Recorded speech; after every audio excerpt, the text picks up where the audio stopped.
आणि आज निकाल आल्यानंतर मुख्यमंत्री एकनाथ शिंदे वर्षा बंगल्यावरती पत्रकार परिषद घेण्याची शक्यता सध्या वर्तवली जाते। एकनाथ शिंदे सध्या हिंगोली दौऱ्यावरती आहेत। वैभव परब आपले प्रतिनिधी आपल्याला अधिक अपडेट देतील। वैभव, हिंगोली दौऱ्यावरती आहेत मुख्यमंत्री, पण ते पत्रकार परिषद घेतील अशी ही माहिती मिळते।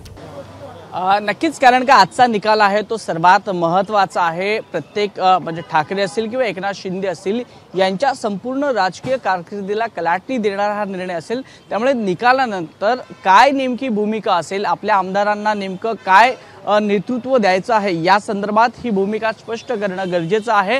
आणि त्यामुळेच सायंकाळी एकनाथ शिंदे हे हिंगोली दौऱ्यावरून आल्यानंतर एक महत्त्वाची पत्रकार परिषद घेण्याची शक्यता इकडे वर्तवण्यात येत आहे आणि तशा प्रकारचे आदेश काही त्यांच्या आमदारांना आणि वर्षा या निवासस्थानी देण्यात आलेले आहेत। त्यामुळे या पत्रकार परिषदेमध्ये अध्यक्ष राहुल नार्वेकर यांनी निर्णय दिल्यानंतर एकनाथ शिंदे यांची नेमकी भूमिका काय असेल।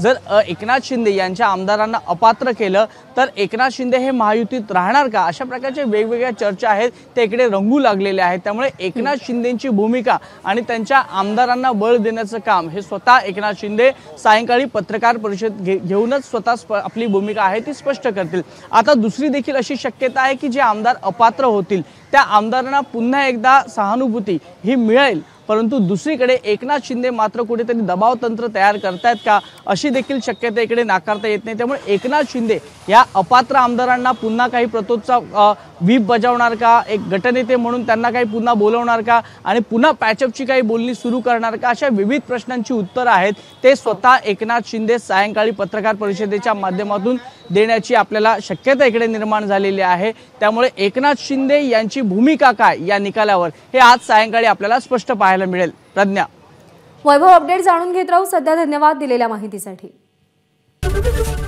एबीपी माझा, उघडा डोळे बघा नीट।